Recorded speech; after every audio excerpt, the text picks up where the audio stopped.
Save the Semantics, episode 63. It is March 3rd, 2019. My name is Myro. This is the podcast where I ramble on about things, topics, interests that are currently occupying my mind on a day-to-day basis. Basically, it's just me going on and on about things in no particular order. Structure, none of that. If you're looking for a podcast where it's scripted and well organized, this is not it. This is not the one that you should be listening to. There's plenty of other great podcasts out there, so check those out. You know, just a little self-deprecation in the beginning right there. It's a good start. No, it's been good though. It's been a good week. Currently the weekend, just kind of relaxing. Having a pretty comfortable, just a little comfortable pocket of time, whatever the hell that means, and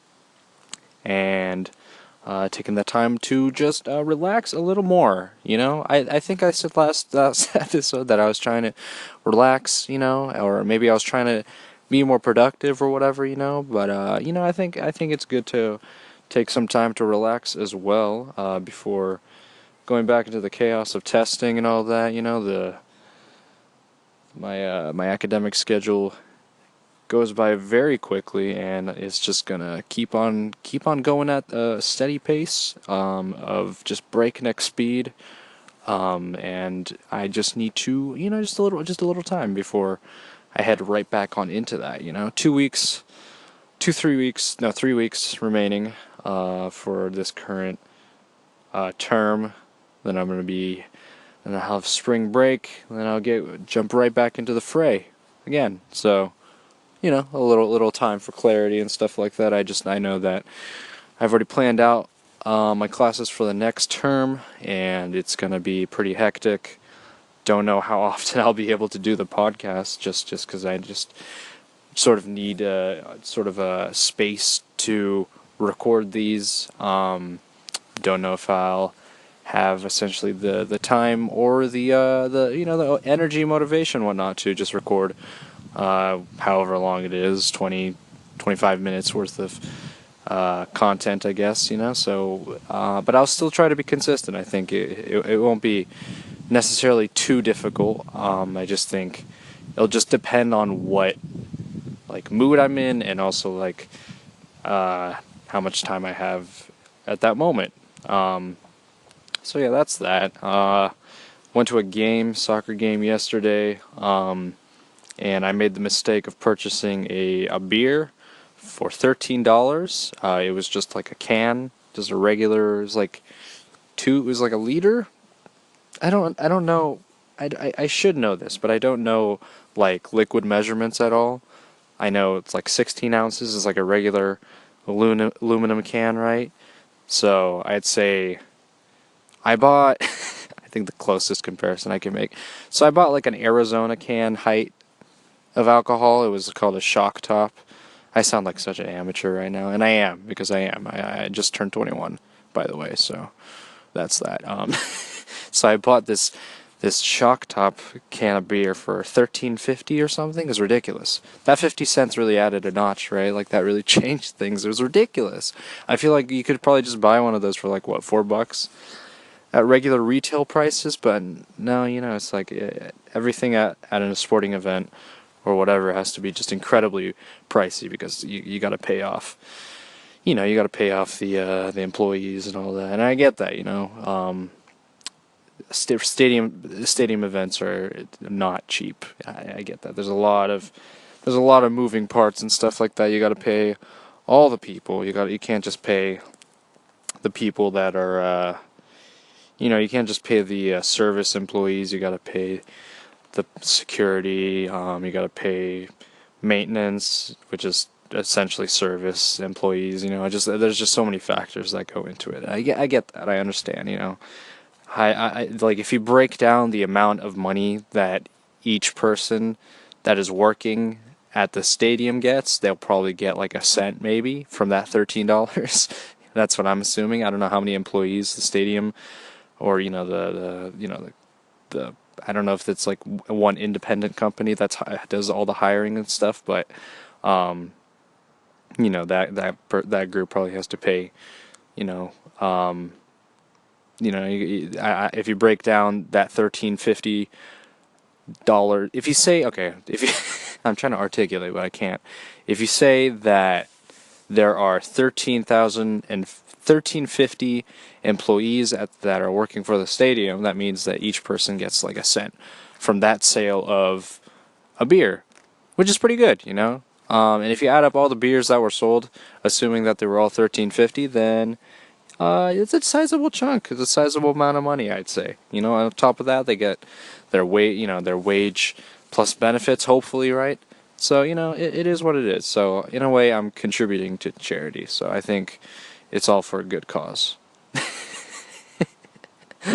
No, it's ridiculous. So, 13.50 is such a ridiculous price. Like, I think it'll be probably smarter just to sneak in alcohol, get caught, and then just get some enjoyment out of that instead of shilling out what is essentially like California's minimum wage, hourly minimum wage, just right out the gate right there. An hour worth of work just down the toilet, and into your head, get feeling a little buzzed and whatnot. I didn't even finish it. That was the most ridiculous thing. I'm such a lightweight because I don't really consume alcohol that much, and I never really have. It's only recently, once I turned 21, that I can kind of do it on a independent basis and whatnot. I don't have to rely on other people to get stuff. So, I have such a low tolerance that I'll just be buzzed off of like 16 ounces of that beer. And it wasn't even high alcohol content. It was like 5% or something like that. That's not considered high, is it? I don't really know what the scale is. I probably should, but I couldn't even finish it. I drank like maybe half of it, and I just kind of left it for the workers to clean up afterwards. I feel bad for. Well, I mean, it is their job, but I still feel kind of guilty for just kind of leaving there. I know that's just the proper way to deal with it, but I just think like I felt like it's just something that I could have done on my own. I could have just dumped the rest of the beer and then tossed it in the recycling can. But no, it's just just leave it there, and then you can let someone deal with it. That's probably what it's like to be like it's so incredibly wealthy that you just kind of leave trash sort of hanging about. I haven't really seen. Well, I started watching the TV show Mad Men a little while back. And I haven't really gone far enough into that show to really experience it and sort of critique my own sort of opinions about it. But I remember that like I was talking to someone about this where they mentioned in the show how like it does a really good job of portraying life in the 50s, post World War II, sort of how capitalism is so strongly driven, whatever that, what I mean. It's capitalistic ventures are starting to take hold in the U.S., so there's a lot of there's a lot of people that are coming up quick in money. For those who don't know, the show sort of follows like I think an advertising agency. It's been a while since I've watched the show, and I should get back to it, but I'm kind of just stuck, not really fully engaged with any particular TV show. I guess except for Rectify, which I haven't really watched an episode in a little bit, but it focuses on an advertising agency and the various people that are a part of it, sort of the interactions between the various characters, some of the I guess some of the nuances of the 50s, some of the uglier aspects of the 50s, including like the misogyny in the workplace, just overall general misogyny, racism, a lot of those kinds of social, the things that were essentially considered social norms back then, but aren't really, it's just something that where people just haven't really don't really understand their actions. They don't take into account their consequences because it's just something that's just developed within that particular facet of society. That's just sort of what life was back in the 50s, and not to say that it was like right by any means, but it was just how things were, how things should not have been in a sense, you know. And it's a, what is it? It's a look back into history. I think it does like a pretty good job based on what I've seen so far. Anyways, just rerouting it back to what I was trying to say. I was talking to someone about who's seen like the entire show, and they mentioned that there's a particular scene where a family has they have a picnic at a park or something, and they after they finish their picnic, they just leave all the trash at the park, just completely just littered, you know. And that's something that was considered to be like a norm back in the day, which I think is such a crazy thing, you know. I think a lot of those types of behaviors wasn't really criticized back in the day because they didn't really understand the environmental and social impacts, you know, littering would have to this day, you know. So I thought that was kind of interesting. And I still think we do stupid shit like that. I certainly, you know, I still do it. I do it as well, you know. Like I feel, there's just there's just guilt, you know, of leaving trash behind because I don't, I'm sure the workers at the stadium would do a great job of cleaning up and stuff because they gotta make it presentable for the next game or the next event and whatnot. But I just still feel like I feel like I'm not really necessarily taking in the, you know, the personal responsibility of cleaning up after myself. I don't want to get all preachy and shit, but you know, it is something that you have to kind of take into account. It is a pretty big issue, you know, environmentally concerning because, you know, there's all these things that you know amounts to an even bigger problem of just sustainability and just livelihood for everyone, you know. So I think these are sort of the things that I have to sort of take into account. And another thing in terms of like me consuming stuff and then kind of, you know, disposing of it, like I feel like I think I'm trying to be a little more like, I think just reflecting back on what I like ate and what I like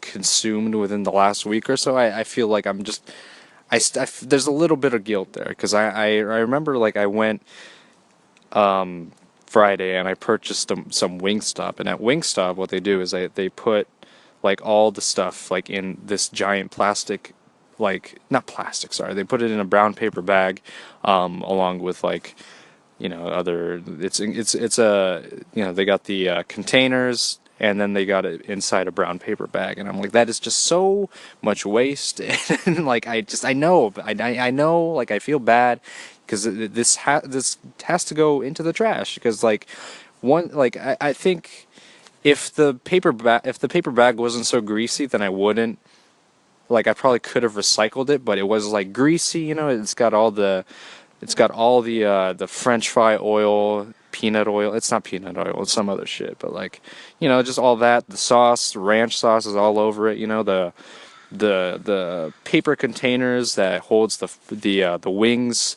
are all, you know, sloshed up in like sauce and all that. So you can't really reuse. You can't clean that shit. You can't clean like paper stuff. And like, there's not really like a compost like service in that area, you know. So you just gotta throw that shit away, and you can't really recycle it because they've been trying to push like the recycling program in especially sort of where I reside, have sort of been pushing, have been putting out informational like pamphlets to alert the residents that, you know, you can't really essentially recycle everything that's plastic or paper, because if it has grease, like that's just not, it just doesn't work well within their system of recycling, I guess. I don't know, I forgot the exact specifics.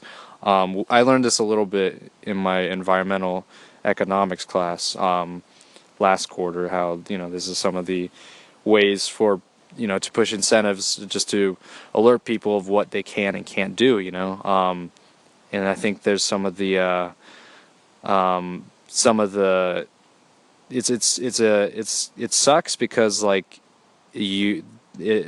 technology hasn't developed to a point for recycling where you can essentially just recycle everything. It's just not That's just not viable at the moment, and developing new technology is going to be expensive and stuff like that. So I think just alerting people of what they can actually recycle is much more like cost effective and whatnot, is instead of just like trying to develop new technology, even though in the long run it's probably more beneficial. But just going back to what I was trying to say, I guess, is that it's just so like just buying one purchase of like wings and fries just produces so much goddamn trash, and I'm kind of like, I like Wingstop. It's just like I just feel guilty, like I feel guilty purchasing this because it's just like there's just so much of it, and like right outside the store, like the freaking trash is just like it doesn't even fit anymore, and it's like there's just a little pang of guilt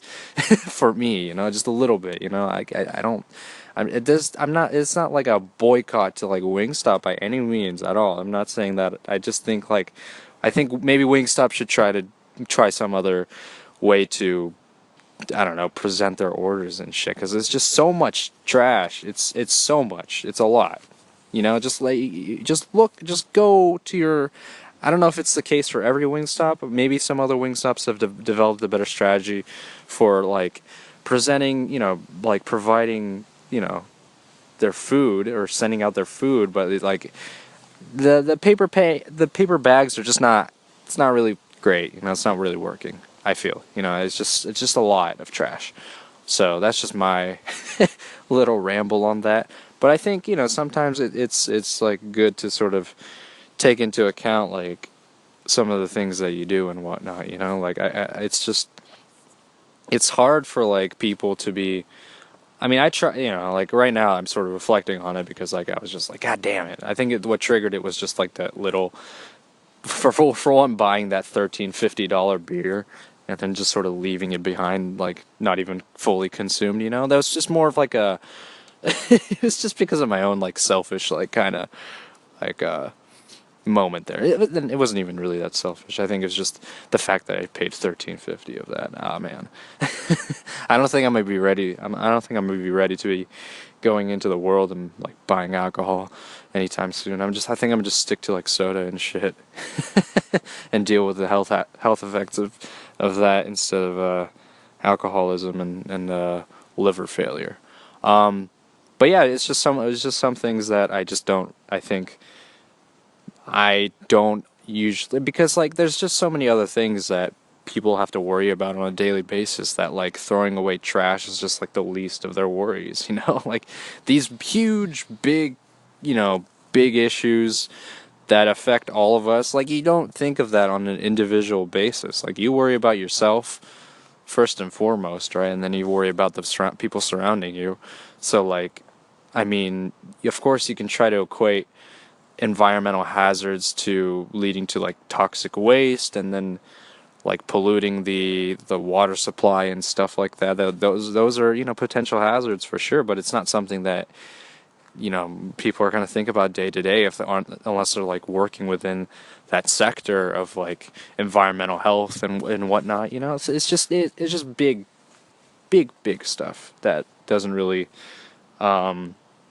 not it's not something that people necessarily think about on a regular basis. So I understand that for sure. I think just sort of just being able to reflect on that.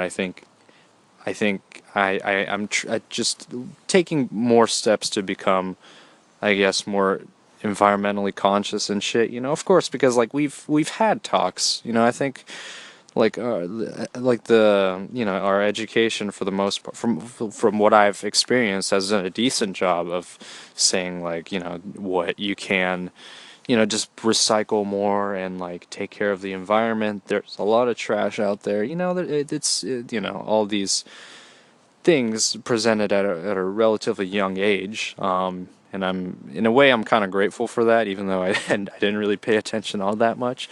But yeah, just like those kinds of things, just understanding the implications of your actions and stuff like that. Like I don't know how much, I don't know how much sea life I just killed by throwing away that bag of Wingstop, you know? Like, did it kill any, you know, like later down the line, give it like a year ago, if we put like a tracker on that piece of trash, like where it ends up and then where it might end up, you know, if there's like spillage or like erosion or something, and a piece of like the paper bag's probably going to dissolve a lot quicker than the rest of the content, you know, but a piece of like plastic from that purchase like ends up like in the ocean, a fish swallows it, dies, and that, you know, the corpse of that fish then causes other fish to be sick because it consumed a piece of plastic or piece of metal that it shouldn't have, because, you know, fish can, I don't think fish can digest metal. I don't think that's a possible thing, you know. And then they become mutated, and then they develop, they evolve into becoming these weird sort of mutated creatures that sort of feed at the bottom of the ocean. They turn into this like creepy like anglerfish type fish that is just a completely new species, you know, and they somehow end up like traveling along like the bottom of the ocean, buries itself into like the crater of the earth, sort of, and it's able to survive down there. So and then more trash starts to fall into the ocean. Maybe BP has another oil spill. I don't know. Maybe some other company, ExxonMobil, like they dump a bunch of metal containers filled with fuel into the ocean, and there's like a deposit at the very bottom of the ocean where that fish like snuggled into the ground. So that fish further develops into like a giant mutated creature, like that movie from the movie The Host. If you guys have seen it, it's a Korean movie about how toxic waste created this giant giant mutant sea monster thing that comes out of like one of the city rivers in Korea. But it's really more about how government failure can lead to the the pain, the suffering and loss of its citizens. But going on and with what happens to the fish, so once that deposit starts to fill up with more like chemicals and all this shit from like these like corporations that dump all their oil and stuff, then this mutated fish essentially becomes the creature from The Host, and there's just like a live threat, you know, and we don't realize that it's happening because it's at the bottom of the ocean. You know, people can't survive very long at the bottom of the ocean unless you have like a submarine or something like that. And then like 30 years down the line, the people realize, you know, that these like people that are doing like archaeological work or something, like they go down to the bottom of the ocean and they find this just giant hole, and it becomes like sort of like an alien type movie where they have to deal with this giant like creature thing, you know. And then it's just like, and then you realize that there's an entire colony of these things that are inhabiting this deposit, which is now like a giant nest of like mutant fish creatures. And then because, you know, these humans have gone down there, they're now, you know, they get killed and whatnot. It's bad, you know. They can't. The people that are on the surface are trying to get in contact with the submarine, but they can't. So it's like bad news, you know. So all these fish creatures, they realize that there's like a detection thing, that's you know, connecting the submarine with people like in a station or something. The mutant creatures have become more evolved, so they are able to, you know, pinpoint down that location of where the signal is coming from on the surface. So they go to the surface, they attack like a station, like a submarine station or whatever, kill that, and then now there's just like a hazard, you know, the open seas, you know, ships are getting down. There's a lot of commercial ships that are getting just completely obliterated by these things, you know, Caribbean cruises, like these giant, like whatever those are called, those giant boats, you know, where like people who are too rich to like hang out with regular people just are all out there, you know, and they sink these ships, and it's just like, oh shit's going down, right? And the military gets involved. They're able to like kill the monster and stuff like that, and a bunch of policy passes, but aren't really the most effective, you know. But I mean, to an extent they work because they eliminated the threat at the moment, but it's not something that's going to be lasting long term. So, you know, I think maybe I'll stop eating Wingstop. Is probably my solution. That's probably gonna do it for today. If you sat through or listened through that whole 5 minute spiel, congratulations. You've made it to the end. I'll try my best coming up with my next schedule to see if I can continue to put these out on a relatively consistent basis. That's what I always say, and I think I've been doing pretty good so far. That's something that I also say. So yeah, enjoy the rest of your day, week, month, whatever, and I will see you guys next time. It's been Save the Semantics, signing off.